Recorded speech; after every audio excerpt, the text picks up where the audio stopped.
"I forgot what a woman smelled like," the giant rancher told the city woman. Then he kissed her. The dusty depot fell silent. A lonely man, feared for his size and silence, stunned everyone with a kiss no one expected. And the woman? She wasn't just passing through. She carried a secret that could change the whole valley. She came to teach children, but the town council wanted her gone. He gave her shelter on his ranch, but the railroad came for his water. As hymns rose from a bunkhouse school, greed and betrayal closed in, threatening everything they built. Together, now the giant rancher must choose, raise his fists or fight with faith. And the city woman, her hidden inheritance, may be the only thing standing. Between hope and ruin, this channel isn't just about stories. It's about holding on to what still matters. Empathy, truth, love, and the courage to care. The late afternoon sun cast long shadows across the windswept Colorado depot as Boone McAllister shifted his weight from one boot to the other. His massive frame drew curious glances from the handful of townsfolk gathered to meet the westbound train. The spring wind whipped dust devils across the wooden platform, making him squint beneath the brim of his weathered hat. He'd come for his supply crates, seed for spring planting, tools, and the special leather working supplies he'd ordered months ago. The distant whistle of the approaching train pierced the air, and he straightened his broad shoulders, trying to look presentable despite the trail dust that clung to his clothes. The iron horse thundered into the station, belching steam and smoke. As it screeched to a halt, Boone stepped forward, expecting to see the cargo master with his manifests. Instead, his attention was drawn to a solitary figure in black, traveling silk, who appeared in the doorway of the passenger car. She descended, carefully, one gloved hand gripping the rail. Her dark dress rustled with each step, and beneath her small hat, tendrils of auburn hair caught the fading sunlight. Though she carried herself with dignity, exhaustion showed in the slope of her shoulders and the careful way she clutched her carpetbag. "Well, I'll be," drawled Seth Parker from the general store. "Looks like McAllister's finally caught himself a city lady." Snickers rippled through the small crowd. Boone felt heat rise in his neck, but before he could respond, the woman approached him directly. She withdrew a letter from her reticule and held it out. "Mr. McAllister, I'm Mia Whitfield. Your sister Sarah sent me with this introduction."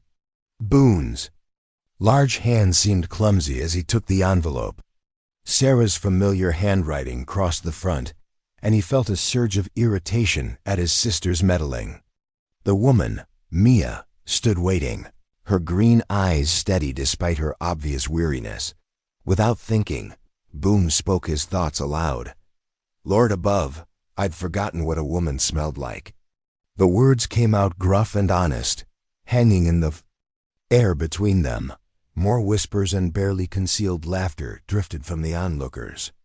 Boone's face burned with embarrassment at his own graceless comment. But something in Mia's patient stance, the way she held herself with quiet dignity despite the long journey and now this awkward moment, moved him to action. Before he could think better of it, Boone stepped forward, removed his hat, and took her small hand in his. Bowing low over it as he'd seen fancy folks do, he pressed his lips to her gloved fingers. The gesture was impulsive but gentle, born of some long-buried instinct to protect and honor. The watching crowd fell silent. Even the wind seemed to still for a moment. Mia's cheeks colored slightly, but she played along with perfect composure. "You are too kind, Mr. McAllister," she said, her voice warm and clear enough to carry to their audience. "I'm most grateful for your welcome after such a long journey." Boone straightened, suddenly aware of how his massive frame towered over her slight figure. He could feel the stares of the townsfolk boring into his back, could almost hear the wheels of gossip beginning to turn. His sister had trapped him neat as any snare, sending this refined lady without warning, knowing he'd have to respond with decency in front of witnesses. "My wagon's this way, Miss Whitfield," he managed, reaching for her carpetbag. "Allow me." She relinquished it with a grateful smile, and he was struck again by the contrast between her elegant appearance and the frontier town surrounding them. He guided her toward his waiting wagon, his large hand hovering near but not quite touching her elbow as she navigated the uneven platform behind them. The depot buzzed with excited conversations barely contained until they were out of earshot. Boone helped Mia up onto the wagon seat, conscious of how his calloused hands nearly spanned her waist as he lifted her. The leather of the seat creaked beneath them as he settled beside her, and the horses stamped impatiently, ready to head. Home. As Boone gathered the reins, he cast one last look at the train station. The supply crates he'd come for were forgotten, and the afternoon sun had dipped lower, painting the sky in shades of amber. The depot grew quiet as the crowd dispersed, leaving only the whisper of wind and the distant call of meadowlarks. That impulsive kiss on her hand had done more than silence the jeers. It had tied their fates together in the eyes of everyone present. Boone wasn't sure whether to thank his sister or curse her interference, but as the wagon rolled away from the station, he knew with certainty that his carefully ordered life had just been upended by the arrival of Mia Whitfield. The wagon wheels creaked as they left the depot behind, the horses' hooves kicking up dust along the rutted road. Boone sat rigid beside Mia, his large hands gripping the reins too tightly as the setting sun painted the western sky in brilliant oranges and reds. The silence between them stretched thick as molasses, broken only by the rhythmic squeak of leather. "And wood, Mr. McAllister," Mia finally spoke, her voice steady despite the wagon's constant jostling. "I believe I owe you an explanation for my unexpected arrival." Boone cleared his throat, still mortified by his thoughtless comment about how she smelled. "Reckon you don't owe me anything, Miss Whitfield."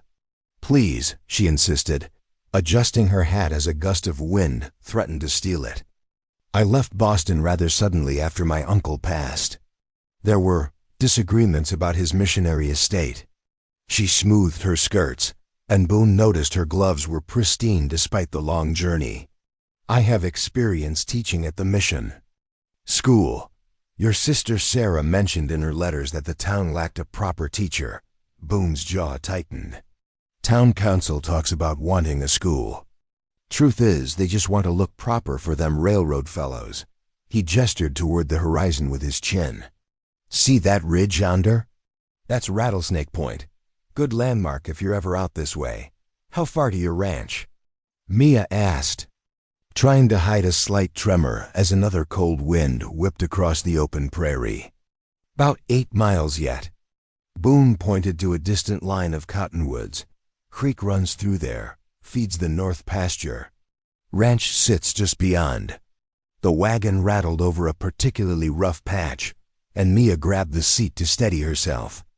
Boone noticed how small her hands were, how out of place they looked against the weathered wood.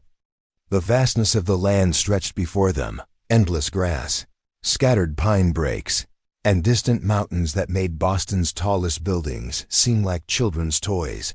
Dust swirled around them as they traveled, coating Mia's black traveling dress in a fine layer of prairie soil. She maintained her composure, but Boone caught her discreet attempts to brush it away. The wind grew stronger as the sun sank lower, and she kept one hand pressed firmly against her hat while the other gripped the seat. "Different from what you're used to," Boone observed, not unkindly. "Yes," she admitted. "But different isn't always bad, Mr. McAllister." They passed more landmarks. Lightning Tree, split down the middle years ago. The old Spanish trail that led to the mining camps. The three-pronged rock formation locals called the Devil's Fork. With each passing mile, Boone felt the weight of his solitude slipping away, replaced by an uncomfortable awareness of the woman beside him. The first stars were appearing when they finally crested the last rise. Below them, lamplight glowed in the windows of Boone's ranch house, a beacon in the gathering darkness. The night wind had turned bitter cold, and Mia couldn't quite suppress a shiver. Boone drew the wagon to a halt near the barn. "Need to see." "To the horses," he said, helping her down. Her waist felt impossibly delicate beneath his hands. House is unlocked. Fire should still be going. Inside the barn, Boone took longer than necessary unhitching the team. His movements, usually efficient, turned slow and methodical as his mind churned. The woman's presence changed everything. His carefully ordered world of work and solitude, of quiet suppers and silent evenings, would never be quite the same. She wasn't just passing through. She meant to stay, to teach, to carve out a place for herself in this harsh land. When he finally entered the house, the familiar smell of the soup he'd left simmering that morning still lingered in the air. Mia stood near the fireplace, her carpet bag at her feet, looking somehow both out of place and right at home. The lamplight caught the auburn highlights in her hair, and for a moment, Boone was struck by how long it had been since a woman had graced his home. "I hope you don't mind," she said, gesturing to where she'd hung her traveling cloak. "Sarah assured me I would. Be welcome, but I realize now how presumptuous that might have been." Boone moved to the stove, more to have something to do with his hands than from any real need. "Sarah's got a way of making folks do what she wants," he said gruffly. But looking at Mia standing there, tired but dignified, he couldn't quite muster. The anger he'd felt earlier at his sister's meddling, the cabin suddenly felt smaller, warmer, less lonely, and that realization unsettled him more than anything else about this strange day. The cabin's interior glowed with warmth from the stone fireplace, the flames casting dancing shadows on the sturdy log walls. Boone moved toward the iron stove with familiar efficiency, reaching for a heavy pot of beans he'd left simmering that morning. "May I help?" Mia asked, already untying her traveling jacket. Boone turned, surprised to see her rolling up the delicate sleeves of her black dress. "Ain't proper to put you to work, first night here." "Nonsense," she replied, reaching for a wooden spoon. "I may be from Boston, but I'm no stranger to kitchen work. The mission taught me well enough." He watched, uncertain, as she stirred the beans with careful attention. Her movements were precise, like everything else about her, but there was an ease to them that he hadn't expected. The firelight caught the simple gold cross at her throat, making it gleam. "Bread's in that box," he said gruffly, nodding toward a tin container. "Baked it yesterday." Mia retrieved the loaf, her eyes widening slightly. "You bake your own bread?" "Man's got to eat." He shrugged, reaching past her for 2 tin plates from the shelf. Their arms brushed briefly, and he stepped back quickly. Uncomfortable with the closeness, they settled at the worn oak table, the lamplight soft between them. Boone couldn't help but notice how Mia arranged her napkin just so, how she held her spoon with quiet grace. It had been years since anyone had sat across from him at this table. "Tell me about your teaching," he said, breaking the silence. Sarah mentioned something about it in her letter. Mia's face brightened. "I taught at the mission school for 3 years. Such wonderful children, eager to learn, despite having so little. We had students from all backgrounds, settlers' children, Native American youngsters, even some Mexican families who'd traveled north. Town council here's particular about who sits in their schoolroom," Boone warned, tearing off a chunk of bread. "All children deserve an education," Mia said firmly. "It's not just reading and figures. It's about building understanding between peoples." She paused, sampling the bread. "This is excellent, Mr. McAllister. The crust is perfect." "Boone," he corrected automatically. "Mr. McAllister was my father." Mia nodded, accepting the intimacy of first names. "Did you learn to bake from your mother, Boone?" "No." He stirred his beans slowly. "Emma, my wife, she taught me. Said a man ought to know how to feed himself proper." The silence that followed felt heavy as lead. Mia set her spoon down carefully. "I'm sorry. Sarah mentioned she passed childbed fever." Boone's voice was rough as bark. "Lost them both, Emma and the baby, 4 years ago come winter." He stared down at his plate, the memories sharp as thorns. The fire crackled in the hearth, filling the quiet with its soft popping. Mia's voice, when it came, was gentle as falling snow. "The bread truly is wonderful. Emma taught you well." Something in Boone's chest loosened slightly at her words. They finished their meal in a silence that felt less strained, more companionable. The wind whispered around the cabin's corners, and somewhere in the distance, a coyote called to its mate. When the plates were cleared, Boone cleared his throat. "Got a room ready for you." Was Emma's sewing room, after. Keep it dusted, but ain't been used much. He led her down the short hallway, pushing open a door to reveal a small but tidy room. A narrow bed sat beneath a window, its quilt fresh and clean. A washstand held a porcelain basin, and a simple wooden cross hung on the wall.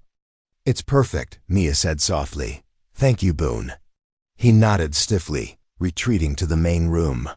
The fire had burned low, but he added another log, not ready for sleep. His chair creaked as he settled into it, staring into the flames. The days. Events tumbled through his mind like leaves in a storm. This morning, he'd been alone, his life as ordered as his fields. Now a woman slept in Emma's old room, her carpet bag unpacked, her presence already changing the very air of his home.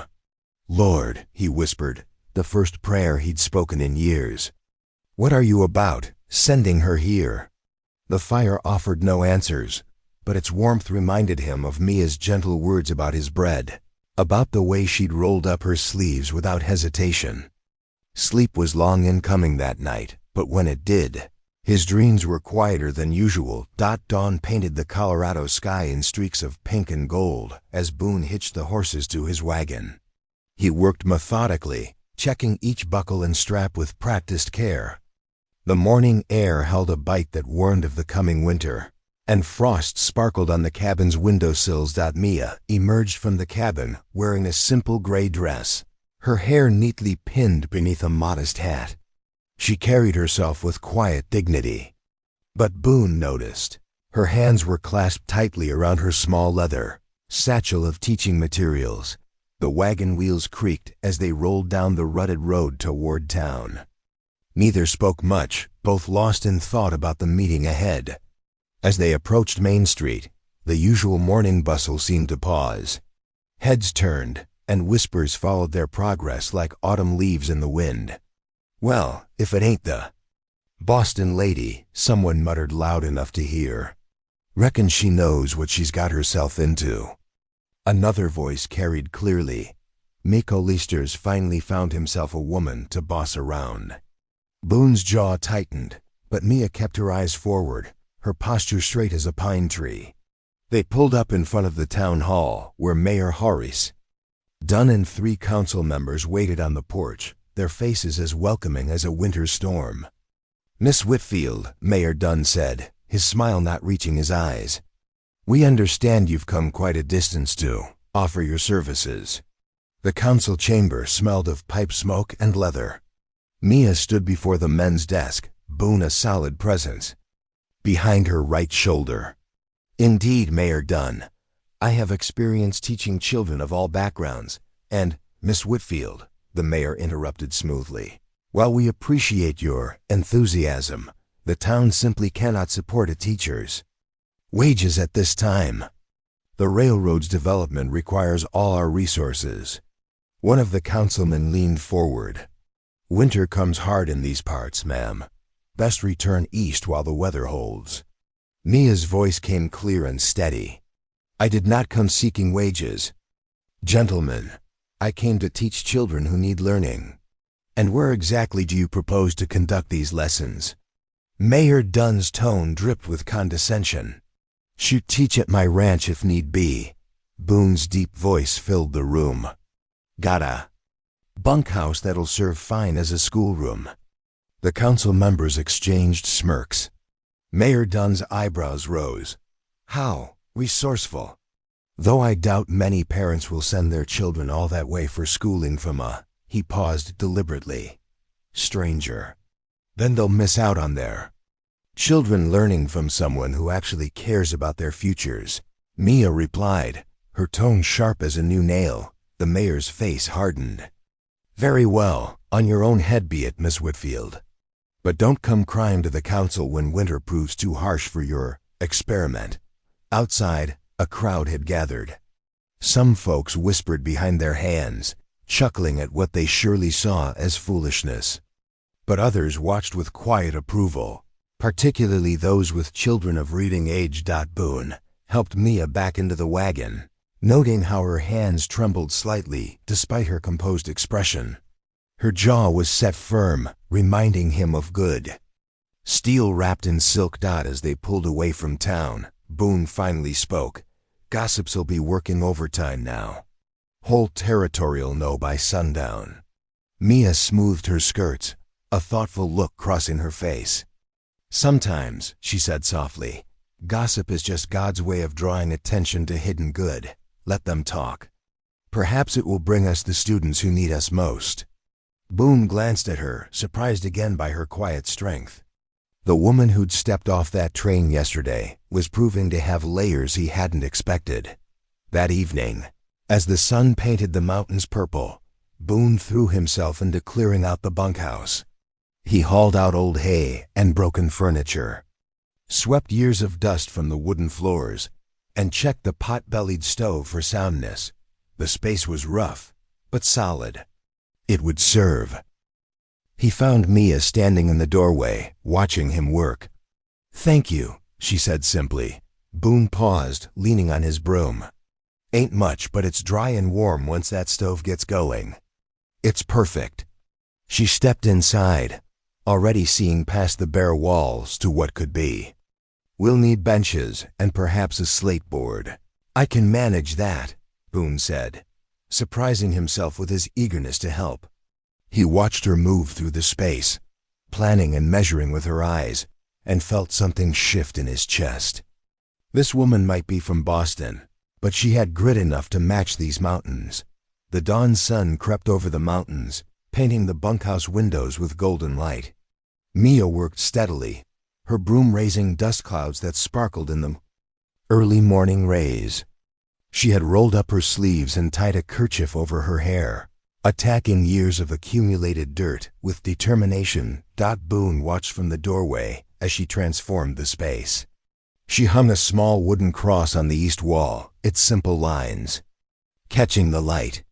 From her carpet bag, she produced several slate boards, arranging them carefully on the rough-hewn benches he had fashioned from spare lumber the night before.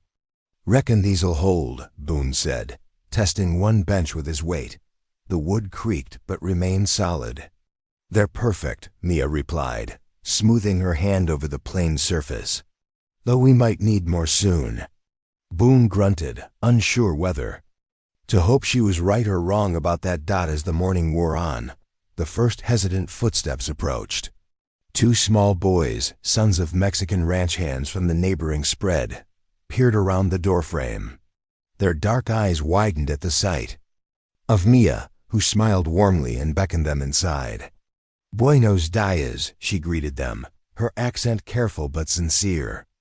I am Miss Whitfield. What are your names? Manuel, the older boy said softly. Why mi hermano Luis. More children trickled in as the sun climbed higher. 3 Ute girls arrived together, their braids adorned with bright beads, watching Mia with careful curiosity. They whispered among themselves until Mia approached them with such genuine welcome that their reserve melted into shy smiles.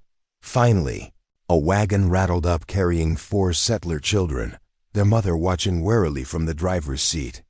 Mia greeted each child by name, having memorized the town registry, and soon had them settled on the benches alongside the others. Boone lingered outside, unable to tear himself away. Through the open window, Mia's voice carried clearly as she began the day's lessons. She started with the alphabet, her chalk scratching against the small board she'd brought. The sound of children's voices rising in recitation stirred something deep in his chest, something he'd thought long buried with Sarah. More wagons arrived as the morning progressed. Mothers pulled up to watch, their expressions mixed with doubt and hope. They whispered among themselves, but their gossip seemed less barbed than usual, softened by the sight of their children learning together. A, B, C, the young voices chanted.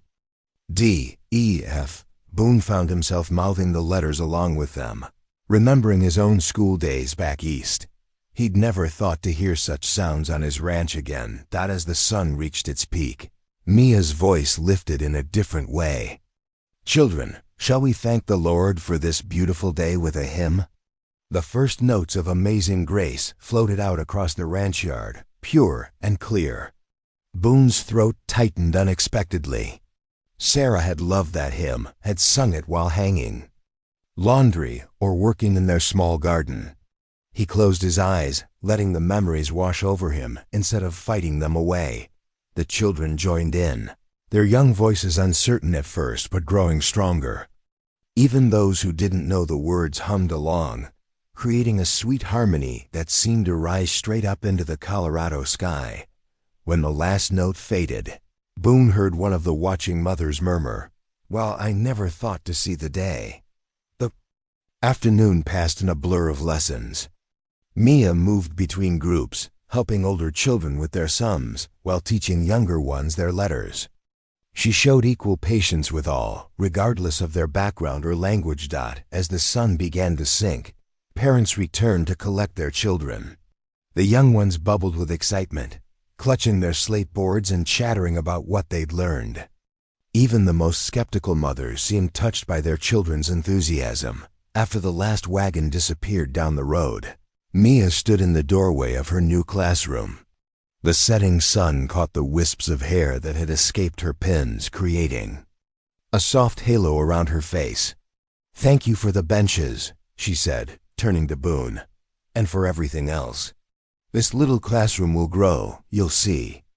Boone shifted his weight, uncomfortable with her gratitude, yet oddly pleased. "We'll see," he managed gruffly. But as darkness settled over the ranch, the bunkhouse seemed different somehow. Children's laughter lingered in the rafters, and the space felt alive in a way it hadn't for years. Boone could still hear echoes of the hymn, mixing with memories of Sarah's voice, and for the first time, the combination brought more comfort than pain. The day's simple joy had bridged more than cultural lines. It had begun to bridge the distance in his own heart, though Boone wasn't ready to admit that yet, even to himself. The days settled into a steady rhythm at the McAllister Ranch. Each morning, Boone would saddle his horse before dawn, riding out to check fence lines while Mia prepared the bunkhouse classroom. Their paths crossed mainly at mealtimes, sharing simple suppers of cornbread and stew in comfortable silence. But frontier life showed its teeth soon enough. On a crisp autumn morning, James Wheeler rode up in his wagon, face set hard as granite. His boy Tommy hung his head in the back, clutching his slate board. "Miss Whitfield," Wheeler announced, not bothering to dismount. "Tommy won't be coming back to school. Can't have him learning soft ways when there's ranch work needs doing." Mia stood in the schoolhouse doorway, her spine straight as a post. "Every child deserves an education, Mr. Wheeler. Tommy shows real promise with his numbers." "Numbers won't mend fences or break horses," Wheeler spat, wheeling his wagon around. Tommy's slate board fell to the dust as they rattled away. That evening, dark clouds rolled in from the mountains. The storm hit just as classes ended, rain hammering the bunkhouse roof like thrown pebbles. Water soon found every weak spot in the aging shingles, forming puddles on the plank floor. "Roof needs patching," Boone growled, appearing in the doorway with tools and lumber. "Can't have your books getting wet." Together they worked in the downpour, Mia holding the lantern steady while Boone nailed fresh shingles in place. Her arms trembled from the weight, but she never complained. Rain plastered her hair to her face, but she kept the light aimed true. Later, warming themselves by the cabin fire, Boone noticed Mia's hands. Blisters had formed where she'd gripped the heavy lantern, matching older ones from learning to milk cows and split kindling. She'd been hiding her struggles, he realized, just as he'd hidden his grief all these years. "Your hands are raw," he said gruffly, pushing a tin of salve across the table. "Small price for doing what's needed," Mia replied, but accepted the offering. After a moment, she added softly, "Though I do miss my library in Boston sometimes." The smell of leather bindings, the quiet reading nooks, the fire crackled in the silence that followed. Finally, Boone spoke, his voice rough with emotion. "After Sarah died, I thought my life was over. Figured I'd just work the ranch until the good Lord took me too." He stared into the flames. "But lately, seeing those children learning, hearing their voices, maybe there's purpose still." Mia's eyes shone in the firelight. "God calls us to serve where we're needed, not where we're comfortable. I believe that's why I'm here." Their gazes met briefly before both looked away, unsure of the weight of the moment. Boone mumbled something about checking the horses and stepped out into the night, while Mia gathered her mending with trembling fingers. As autumn painted the hills in russet and gold, Mia began spending her free moments working a small patch of earth beside the bunkhouse. She planted late-blooming flowers from seeds she'd carried from Boston, humming hymns as she worked. "Waste of time," Boone said one evening, watching her pat soil around delicate seedlings. "Winter will kill them soon enough. Children need beauty." Mia replied without looking up, "Especially in hard places." She brushed dirt from her skirts and continued humming Amazing Grace, her voice carrying clear in the evening air. Boone found himself pausing in his chores more often, watching her tend her small garden or lead her pupils in their lessons. Her determination matched his own, but she carried it differently, with grace instead of grimness, with hope instead of resignation. The realization unsettled him. Since Sarah's death, he'd wrapped his solitude around himself like armor. But Mia's presence had begun to spark something he'd thought long extinguished, a warmth that went beyond mere admiration for her strength. He watched her now, kneeling in the dirt to show a young Ute girl how to plant bulbs that would sleep through winter and bloom in spring. Her face glowed with purpose, and that glow stirred memories of feelings he'd sworn never to risk again. Shaking his head, Boone turned back to his work, but the sound of Mia's hymn followed him across the ranch yard, as persistent as the hope she'd brought to his hardened heart. The Sabbath dawned clear and cool, painting the Colorado hills in autumn gold. Wagon wheels creaked along the rutted trail to the McAllister Ranch, carrying families drawn by word of Mia's school and the visiting circuit preacher. Dust rose behind each wagon like morning mist, settling on Sunday best clothes and polished boots. Boone stood on his porch, watching the processions with a mix of wonder and unease. He'd forgotten how many folks the valley held, scattered across its vast reaches. Mexican families rode in alongside settler wives in their finest bonnets. Ute parents walked with quiet dignity, their children running ahead in excitement. Bunkhouse turned schoolroom filled quickly. Rough benches crowded with bodies, the air thick with the scent of sage soap and starched collars.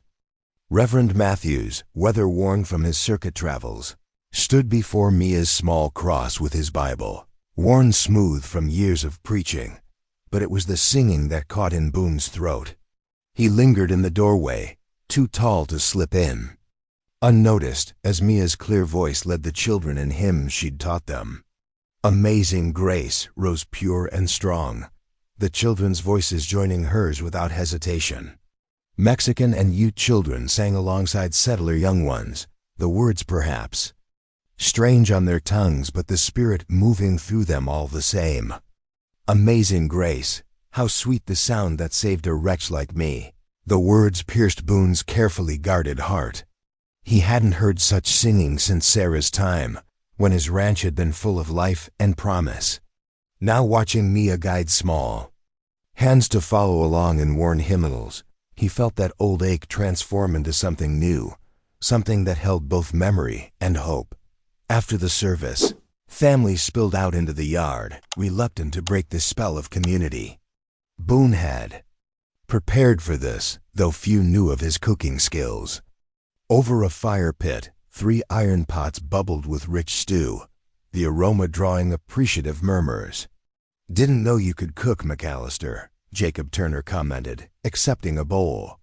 "Man either learns or starves," Boone replied gruffly, but pride warmed his chest as people gathered round, sharing bread and conversation. Martha Wheeler, Tommy's mother, sought out Mia. "My boy's been teaching his pa the numbers you showed him," she confided. "James won't admit it, but he's impressed. Maybe," she glanced at her husband, who stood awkwardly nearby, "maybe Tommy could come back, some days at least." James Wheeler cleared his throat but nodded, his weather-lined face softening. "Boy needs his schooling, I reckon."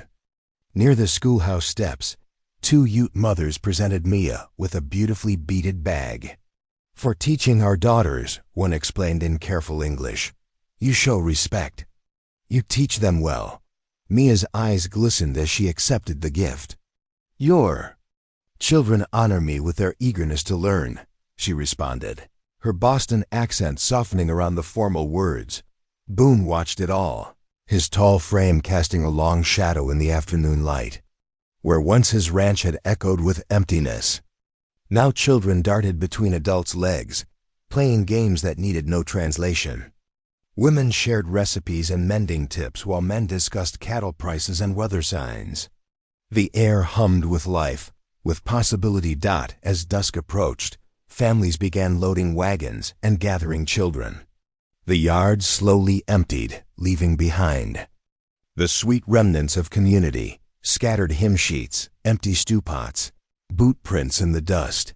Mia walked the yard, gathering forgotten items, her dark hair catching the last rays of sunlight. Boone found himself falling into step beside her, their hands brushing as they reached for the same dropped hymnal. The touch sent warmth up his arm, catching him off guard. They stood in the lengthening shadows, neither speaking. The silence felt different from their usual quiet moments, fuller, warmer, charged with unspoken words. Boone struggled to find his voice, to name the feeling expanding in his chest. Finally, he managed to murmur, "Didn't think I'd see my ranch so full again." The words felt inadequate against the magnitude of the day's transformation. Mia's smile held understanding beyond her years. "Neither did I," she replied softly, her gaze taking in the yard where hope had bloomed like her autumn flowers. Around them, the valley settled into evening peace, bearing witness to what could grow when loneliness gave way to fellowship, when walls came down beam by beam and hearts opened to possibility. The autumn morning broke with a bite in the air, frost silvering the grass around Boone's ranch. Children's voices rang from the bunkhouse schoolroom as Mia led them through their letters. The peaceful scene shattered at the sound of approaching hoofbeats. 2 men rode up the trail, their eastern suits and polished boots marking them as strangers to ranch work. Their horses, too well groomed for the rugged country, pranced nervously as they dismounted. Boone straightened to his full height as they approached, his shadow falling across their path. "Mr. McAllister," the taller man said, removing his derby hat, "I am Mr. Fitch, and this is Mr. Carraway. We represent the Western Pacific Railroad Company." His smile never reached his eyes. Boone's jaw tightened. "State your business." Carraway produced a leather portfolio, withdrawing several official-looking documents. "We've come to discuss your water rights, sir. According to these papers, they were legally transferred to the railroad's holdings last month." "What?" Boone snatched the papers, his huge hands trembling as he read. There, at the bottom, sat Mayor Dunn's official seal, the ink still fresh enough to smell. "This is impossible. I never signed anything." "Nevertheless," Fitch said, brushing dust from his sleeve, "the transfer is legally binding." The mayor himself oversaw the transaction. By now, Mia had emerged from the schoolhouse, drawing her shawl close against the morning chill.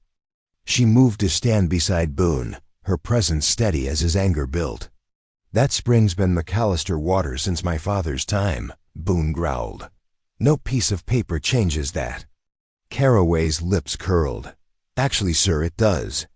And once our rail lines advance through this valley, you'll find that land and that charming little school quite useless without our permission to access the water. Boone's massive hands clenched into fists. The ranch hands working nearby stopped to watch, sensing trouble. One of them edged closer, ready to back his boss if needed. You threaten my ranch? Boone's voice dropped dangerous and low. My school. Took a step forward, but Mia's hand caught his arm. Boone, she whispered, her fingers pressing into his sleeve. Violence will only damn our cause. These men want you to strike first. The truth of her words cut through his rage. He'd seen it before.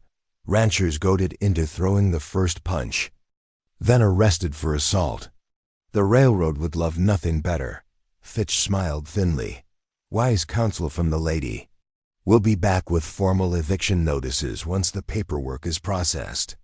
Good day. They mounted their horses with practiced ease.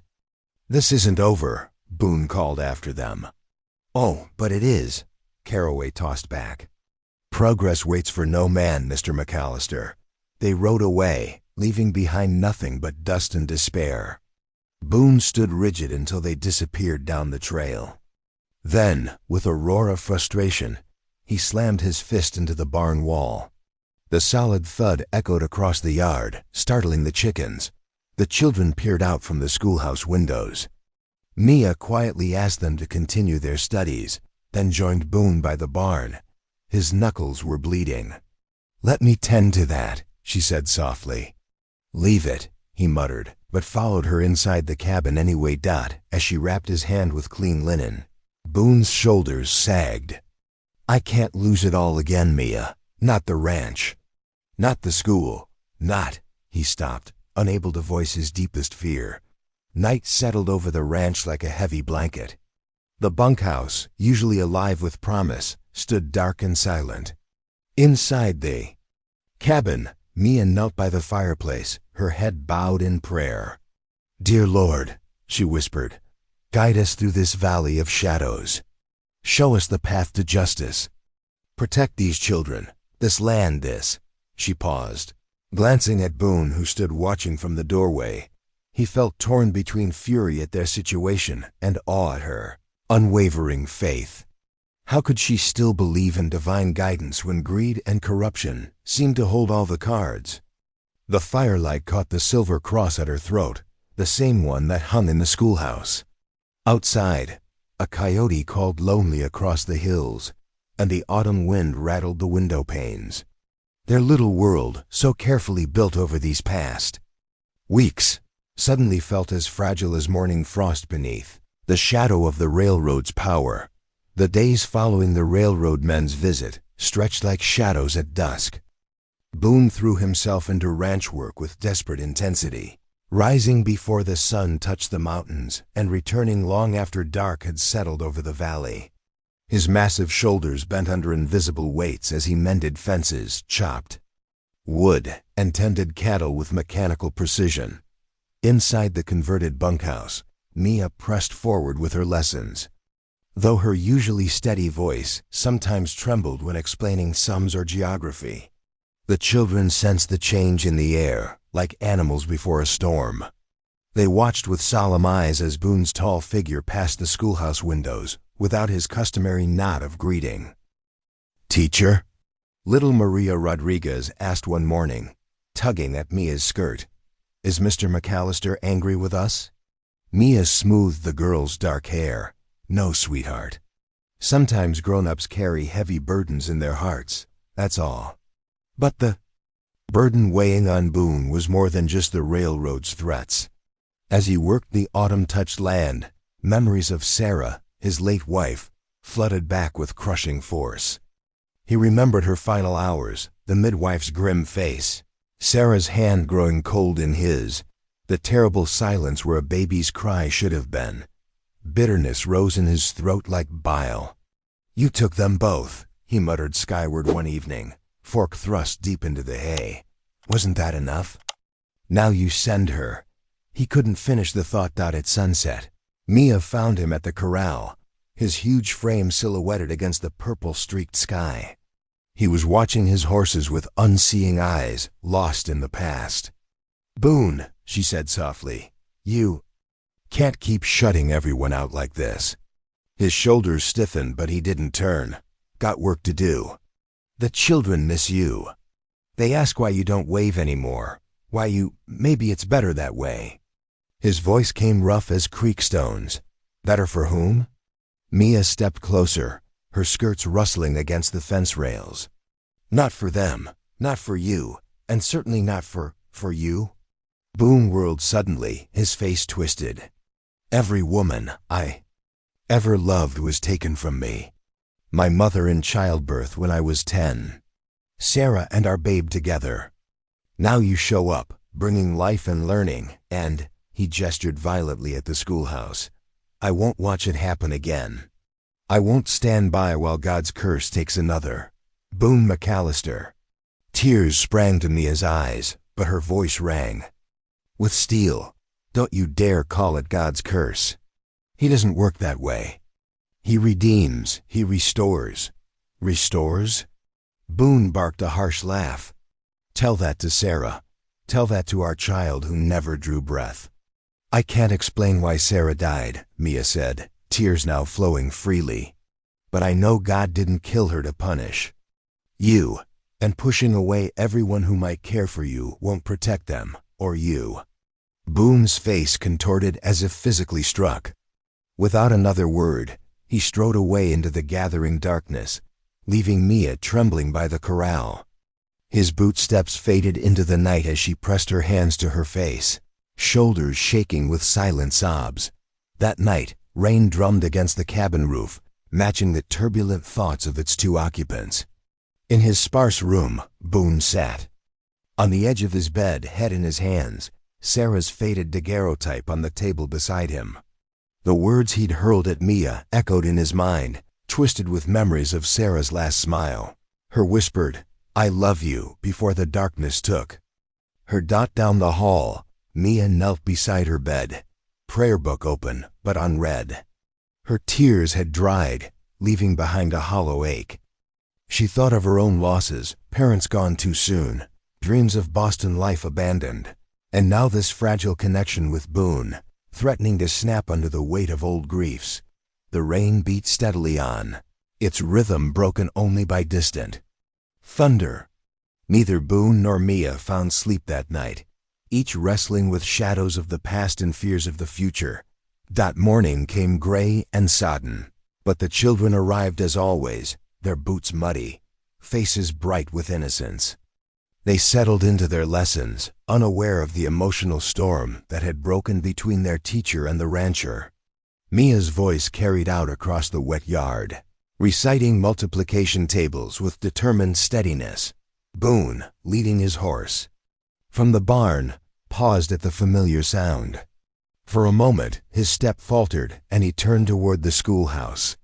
But the moment passed, and he mounted up, riding out to check the herd, leaving only hoofprints in the rain-soaked earth. Thunder growled in the distance as Little Dove, one of the Ute children, swayed at her desk during arithmetic lessons. Mia noticed the girl's usual bright eyes had turned glassy, her copper skin flushed with unnatural color. "Child, what's wrong?" Mia hurried forward just as Little Dove slumped sideways. Catching the small body before it hit the floor, Mia felt heat radiating through the girl's calico dress. "Mary," she called to her oldest student, "run fetch Mr. McAllister. Quick now."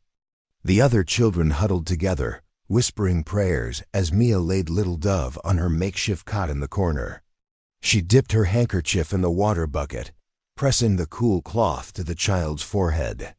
Years of helping missionaries in fever-racked villages flooded back, willow bark tea, cool compresses, prayer without ceasing. Boone's heavy boots thundered across the wooden floor moments later. "How bad?" "Rising fast," Mia answered, not looking up as she loosened the girl's collar. "She needs Dr. Matthews." Without another word, Boone turned and ran. Through the window, Mia watched him swing onto his horse, spurring hard toward town.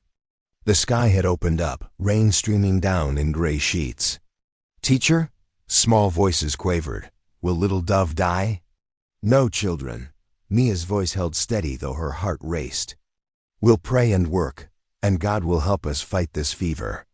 She set the older girls to fetching fresh water while the boys stoked up the stove. Soon steam filled the room as Mia steeped the bitter willow bark she kept in her medical kit. Hours crept by. The rain grew heavier, and Mia imagined Boone fighting. Through mud-slicked trails, praying he wouldn't break his horse's leg in the treacherous ground. Little Dove tossed restlessly, muttering in Ute. Mia held her hand, singing hymns softly while changing the cool cloths. "Steady, little one," she whispered. "Hold on." Just before sunset, hoofbeats splashed through the yard. Boone burst in, clothes dripping, with Dr. Matthews close behind. The doctor's normally pristine coat was mud-spattered, his bag clutched tight against his chest. "Been riding through this deluge for an hour," Matthews grumbled, but his hands were gentle as he examined little Dove. "Fever's high, but the child's strong. You did right with the willow bark and cooling cloths, Miss Whitfield." Mia sagged slightly, with relief, suddenly aware of her aching back and cramped fingers. Boone stood like a sentinel by the door, water pooling at his feet, eyes fixed on the scene. "Keep up what you're doing," Matthews instructed. "The fever should break by morning, if God's willing." He left more willow bark and a bottle of fever powder, promising to return the next day. Night settled in. Parents had collected the other children hours ago, leaving the schoolhouse quiet except for little Dove's labored breathing and the drum of rain on the roof. Mia kept her vigil, alternating between prayer and song, changing cloths and coaxing. Sips of tea passed the girl's cracked lips. Boone brought her coffee and bread, which she barely touched. He tried to convince her to rest while he watched, but she shook her head. "I promised her parents. I won't leave her." Dawn's weak light found them both still there. Mia slumped in her chair, hair falling loose around her shoulders, face drawn with exhaustion, but still humming softly. Little Dove stirred, her eyes fluttering open, clearer now. "Water?" the child whispered in English. Mia's smile blazed through her fatigue as she helped little Dove sip. "Thank you, Lord," she breathed. Boone stepped closer, his own exhaustion evident in the shadows under his eyes. He'd spent the night pacing, watching Mia's unwavering dedication with growing wonder. Now, seeing her disheveled but triumphant, something shifted in his chest. "You're stronger than me," he whispered hoarsely. Mia looked up, meeting his gaze. "Not stronger," she answered quietly, "just trusting." Her simple words struck him like summer lightning. The fortress of grief he'd built around his heart cracked, letting in a shaft of light. He remembered Sarah's strength, her faith that had matched Mia's, and for the first time the memory brought more warmth than pain. Within hours, word spread through the valley. Little Dove's parents arrived with tears of gratitude and healing herbs. Other families brought food and offers of help. The schoolhouse, so recently a sick room, filled with the murmur of Thanksgiving prayers in 3 languages, English, Spanish, and Ute. The morning after Little Dove's recovery dawned clear and crisp. Boone found Mia at the kitchen table, papers spread before her, determination etched on her tired face. "The railroad men will return," she said without preamble. "We need a plan." Boone's jaw tightened as he poured coffee. "They've got papers with the mayor's seal." What plan could stand against that? The territorial hearing. Mia straightened, eyes bright despite her exhaustion. "If we gather testimonies from families who depend on the school and water rights, they'll have to listen. The law may bend to railroad money, but it cannot ignore an entire community's voice." Boone set his cup down hard enough to slosh coffee. "You don't know these men. They don't care about children or schools or honest folk. Then we make them care." Mia's voice held. "Steal. Justice must be pursued openly, Boone. If we don't try, we've already lost." He studied her face. The same determination he'd seen during Little Dove's fever burned there now. Something stirred in his chest, a feeling he'd nearly forgotten: hope. "Where do we start?" The next morning found them riding out at dawn, leather creaking as their horses picked through dewy grass. They visited homesteads first, weather-beaten cabins where settler families scratched out lives from stubborn soil. Mothers welcomed them with tired smiles, signing Mia's petition while children clutched her skirts. "My boy's reading now," one woman said proudly. "First in our family." At each stop, Boone watched faces he'd known for years transform as Mia spoke of their shared future. Neighbors he'd barely nodded to became allies, their stories weaving together like strong rope. They rode to the Ute camps next, where Mia dismounted and waited respectfully for the elders' attention. She spoke of Little Dove's recovery, of how their children learned alongside others, of ancient water rights that should be honored. The elders listened gravely, then added their marks to the petition. "The iron horse brings change," one elder said in careful English. "But some things must not change. Water flows for all or none." Mexican vaqueros welcomed them at evening roundups, signing with calloused hands that knew the value of clean water for cattle. Their children proudly showed off English words learned in Mia's classroom. Each night, Boone and Mia returned exhausted but oddly energized. They sat at his kitchen table, lamplight pooling golden around them as they recorded names and testimonies. Their hands would brush as they passed papers back and forth, sending warmth through Boone's chest. "Listen to this one," Mia would say, reading aloud a particularly moving statement. Sometimes they'd share weary laughter at the day's mishaps: a spooked horse, a muddy fall, children's innocent questions. On their third night of gathering signatures, Boone watched Mia's fingers move across the paper, her hair glowing in the lamplight.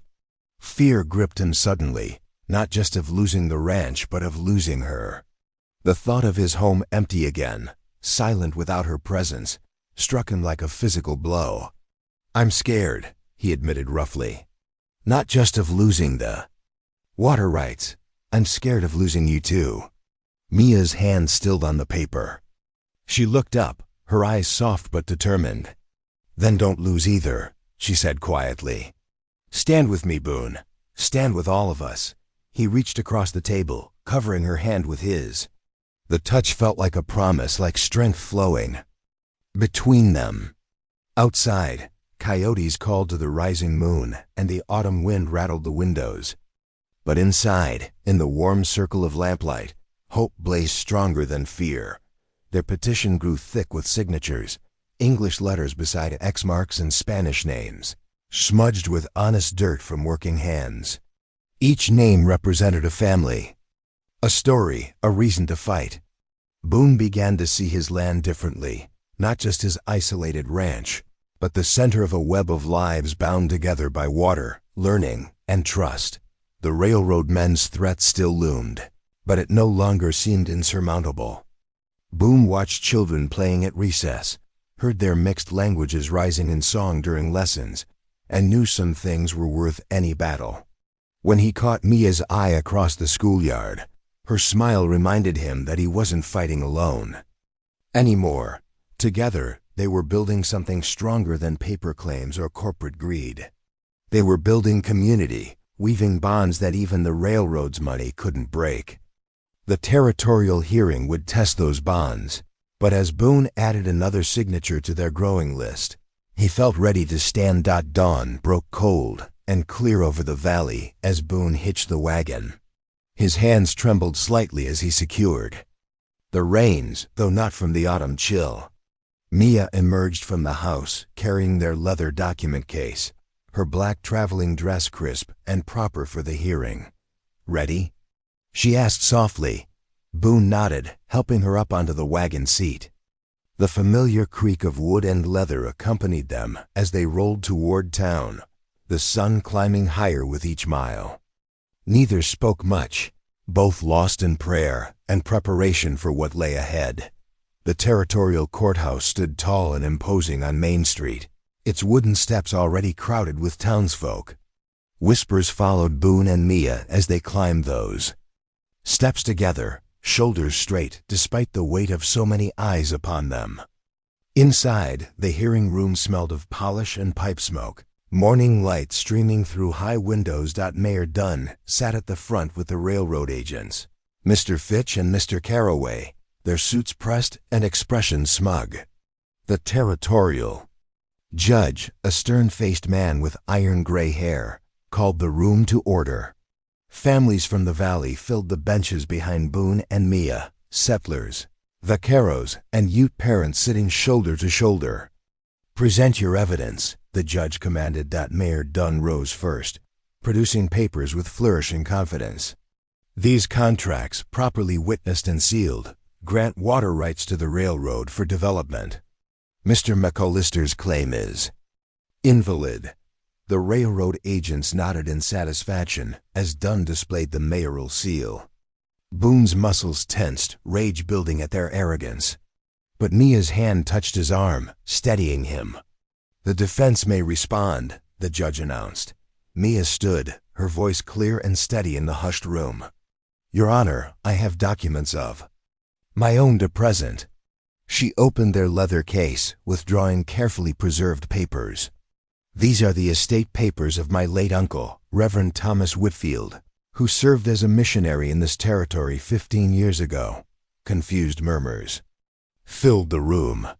Even Boone turned to stare at her, having never heard this part of her story. "The water rights in question," Mia continued, "were legally entrusted to my uncle's estate, and therefore to me as his sole heir, by the territorial government in 1863. This was in recognition of his service establishing missions and schools throughout the region." Gasps rippled through the courthouse. Mayor Dunn's face paled as Mia presented the yellowed documents for inspection. The railroad agents leaned forward, their confidence cracking. The judge examined the papers carefully, comparing dates and seals. "These appear authentic," he declared. "The missionary grant predates any other claims. The water rights legally belong to Miss Whitfield." Boone felt his heart thunder as realization struck. Mia had held the key to their salvation all along. The burden of weeks of worry lifted from his shoulders like morning mist burning away, but Mia wasn't finished. She turned to face the packed room, her voice gentle but firm. "I have no desire to hold these rights selfishly. I propose to share them freely with the entire valley, with two conditions."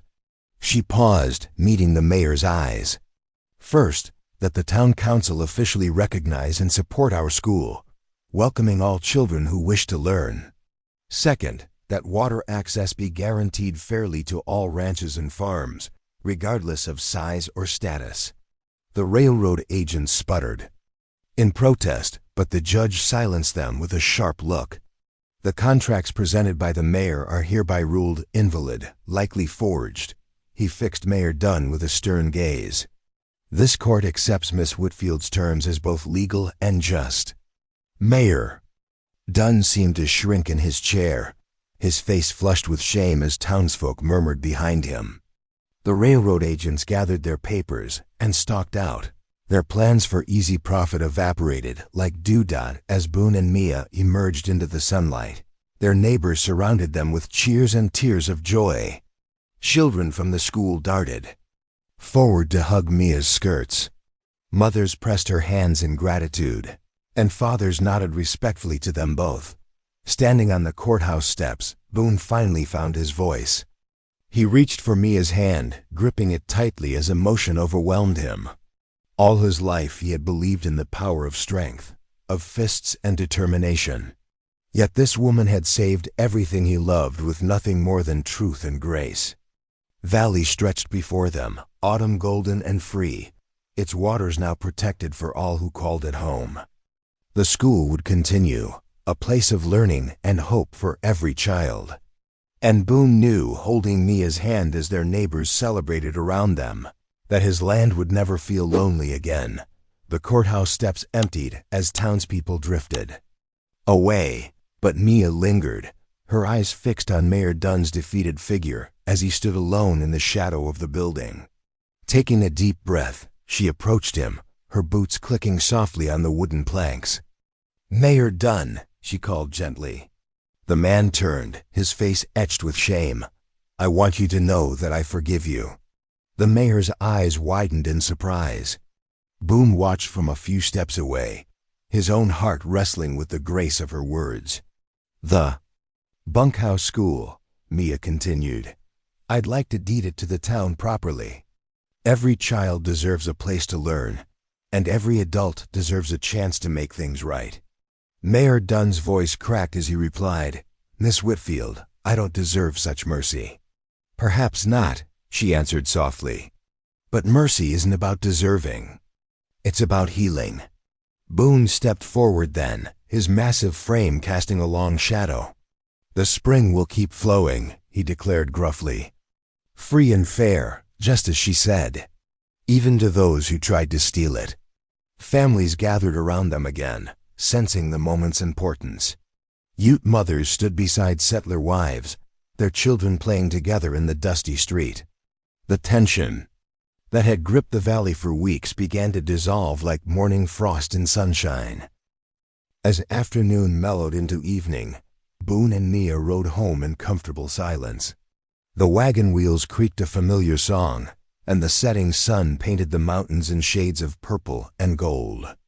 At the ranch, Boone tended the horses while Mia lit the lamps, their evening routine now as natural as breathing Dot in the warm kitchen. Boone watched Mia move about, her skirt swishing softly against the floorboards. The lamplight caught in her hair, and something in his heart shifted like ice breaking up in spring. "I never thought I'd see such mercy," he said quietly. "You showed more courage and forgiveness than I've shown in all my years of fighting." Mia turned to face him, her eyes soft in the golden light. "Courage comes in many forms, Boone McAllister." "I've been afraid," he admitted, his voice rough with emotion.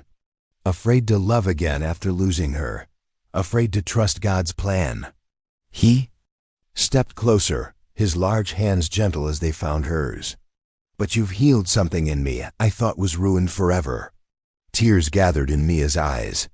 "When I first came west, I thought I was running away from Boston, from all those family disputes over Uncle's estate." She squeezed his hands. "But now I know I was running toward home.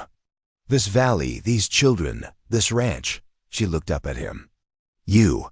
Boone's heart thundered in his chest as he drew her closer. "I love you, Mia Whitfield," he whispered. "With everything that's left of me and everything that's healing." "And I love you," she answered, her voice trembling with joy. Their lips met in a kiss that felt like coming home, like spring water bubbling up from deep earth, like sunrise after the longest night. Not a hasty gesture to quiet gossips, but a covenant sealed in the quiet of their kitchen.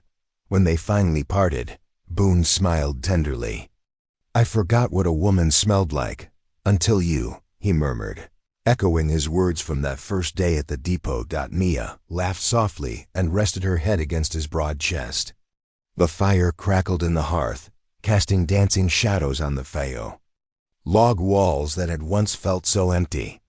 Now they held all the warmth and promise of tomorrow. The first snow of winter dusted the Colorado Valley like powdered sugar, transforming Boone McAllister's ranch into a pristine wonderland. Morning sunlight sparkled off the crystalline blanket, making the world shimmer with promise. From the converted bunkhouse, children's voices rose in morning recitation. Clear and bright against the crisp air. Inside the schoolroom, Mia stood. Before her growing collection of pupils, her cheeks rosy from the pot-bellied stove's warmth. "Very good. Now, let us practice our numbers." She smiled as eager hands reached for slates, the scratch of chalk filling the air. Mexican vaqueros' children sat shoulder to shoulder with settler kids, while Ute girls shared pencils with their neighbors. The walls, once bare, now displayed colorful drawings and carefully printed Bible verses. Through the window, Boone's massive figure moved along the fence line, his breath clouding in the cold as he hammered posts back into place. Every so often he would pause, drawn by the sound of singing floating from the schoolhouse. The hymn stirred something deep in his soul, not the old grief anymore, but a warmth that spread through his chest like summer sunshine. When Sunday arrived, wagons and horses crowded the yard as families gathered for worship. The bunkhouse transformed from schoolroom to chapel, with folks from all corners of the valley squeezing onto benches. Mothers who once eyed each other with suspicion now shared blankets and swapped recipes. Fathers who had doubted Mia's school now beamed with pride as their children led prayers in clear, confident voices. "Amazing grace, how sweet the sound," the congregation sang, their voices rising to the rafters. Boone's deep bass rumbled beneath the melody while Mia's clear soprano soared above. Their voices twined together like their lives had done, natural as breathing now. Evening suppers in the ranch house had changed too. Where once Boone ate in stoic silence, now laughter and conversation filled the kitchen. Mia's refined manners had softened, while Boone's gruff ways had gentled. They moved around each other with practiced ease, him stoking the fire while she kneaded bread, her reading aloud while he mended tack. "Pass the potatoes, please," Boone would say, his eyes crinkling at the corners when their hands brushed. Simple moments held profound joy, the sharing of daily bread, the quiet understanding in a glance, the comfort of belonging. As twilight settled over the valley one evening, Boone and Mia sat together on the porch. The air held that peculiar, crystal clarity that comes with winter's approach. From the schoolhouse drifted the sound of children's voices, some of the older pupils practicing for the Christmas pageant, their laughter mingling with fragments of carols. Mia's small hand rested in Boone's large one, her fingers warm despite the chill. The giant rancher who had once been the valley's most solitary figure now felt completed, as if the last piece of a long puzzling mystery had finally fallen into place. "Lord," he murmured, his voice rough with emotion, "I thank you for your mercy, for bringing light back to this land and to my heart." He squeezed Mia's hand gently, remembering how close he'd come to letting bitterness poison everything. Mia leaned against his broad shoulder, her free hand pulling her shawl closer. Above them, the first stars pricked through the darkening sky like diamond chips scattered on velvet. The future stretched before them, bright with promise, not just for them, but for the whole valley. The school bell rang in the distance, signaling the end of practice. Soon children would scatter home through the twilight, carrying with them the seeds of learning and love that would grow into tomorrow's harvest. Boone and Mia sat content in the gathering dark, their hearts as warm as the lamplight spilling from their windows, their love as steady as the stars emerging overhead. If today's story echoed in your heart, I hope you'll stay. Subscribe, and I'll be here again tomorrow with another quiet story full of the kind of love that lasts.